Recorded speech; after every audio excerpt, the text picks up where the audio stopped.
Alright, so good day everyone. Uncle Varun again today with story time, right? Now, the name of Sir Story today from our book, the name of the book is The Pot of Wisdom and Nancy Stories, alright? Now, this is a Ghanaian folk tale, right? By our author, Adwoa, Badoe, and by our illustrator, Badoe Daikati. Right? Now it's a Ghanaian folktale story, and the name of the story is Ananse and the Pot of Wisdom. Right?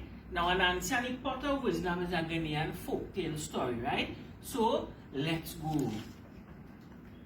Ananse is a very special spider, well known for his wit and wisdom. He lives like other spiders in corners on the ceilings. The tricky thing about him is that he looks no different from other spiders. In fact, he may be the very next spider who comes your way. Everybody knew that Ananse was wise, for he boasted loud and clear. In his high-pitched voice, he laughed and fooled and spoke louder than anyone else.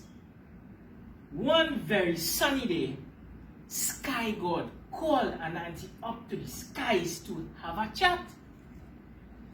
Without a doubt, Ananse said, "All of the animals you created, there's none as wise as I, Ananse the spider. I is the most wise out of everyone else." Without a doubt, the Sky God said in a quiet voice, "Could you do some work for me?" The Sky God said, "Go about the earth and collect all the wisdom for me. When you have brought it up to me, I will name you the Sage of all time." You hear that, what the Sky God told Ananse? He will name him the Sage of all time. Ananse smiled. "That's easy, sir. Cool as a cucumber. Easy for me. I will be back in 3 days with all the wisdom in the world for you," Ananse said. Now Ananse, as selfish as he was, he had already traveled the length and breadth of the earth and collected every shred of wisdom from everybody. He kept it in a giant pot in his secret hiding place. He slid down his home on a fine woven thread. He took a rest in the shade and had a lazy day. So Ananse was lazy there. The next day, he started out to take the pot full of wisdom to the Sky God, way up in the skies. It was a huge pot. It was heavy. As Ananse tugged it behind him, he was more than filled with pride. He was proud. He felt he was the best thing out. When the others asked to help, he would say, in a standoff way, "This work is for the top secret man like me, not for you. This is for a very high official. This is for the Sky God." To get up to the skies where Sky God lived, you had to climb a tall coconut tree that grew beyond the clouds right up in the heavens. Ananse stopped to consider the best way to carry the load. He could not carry it on his head because he needed all 8 arms to hold it on his head to creep up the tree. In the end, he strapped the pot tightly to his back and made his way slowly up the tree. From far away, everyone saw his clumsy figure scaling up so slowly up the tree. So he climbing up the tree very slowly. They knew he was going to meet the sky god himself. The people gathered under the tree to watch him make his way, and all while they wondered what he had in the giant pot. Inch by inch, Ananse climbed. He was looking forward to the fame, his great feat he deserved. He wanted to be famous. He wanted to be the world's best spider. He wanted to be the most wise out of everyone else. Meanwhile, the sun moved slowly across the white sky. Just before the sun set, he paused and carefully wove a web to keep himself secure. He could hardly sleep at night.